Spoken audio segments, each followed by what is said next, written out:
सूरज की रोशनी जमीन तक पहुंचने में कितना वक्त लेती है?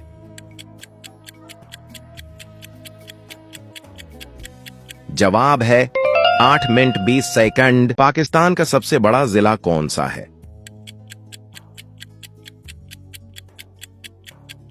जवाब है चागी, बलोचिस्तान।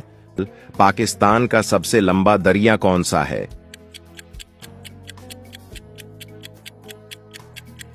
जवाब है दरियाए सिंधा। दुनिया में सबसे ज्यादा बोली जाने वाली जबान कौन सी है?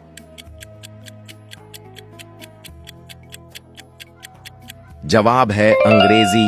दुनिया में सबसे ज्यादा सोना पैदा करने वाला मुल्क कौन सा है?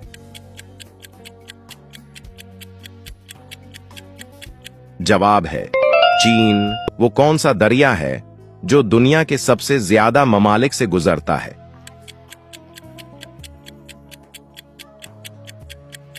जवाब है दरियाए नील।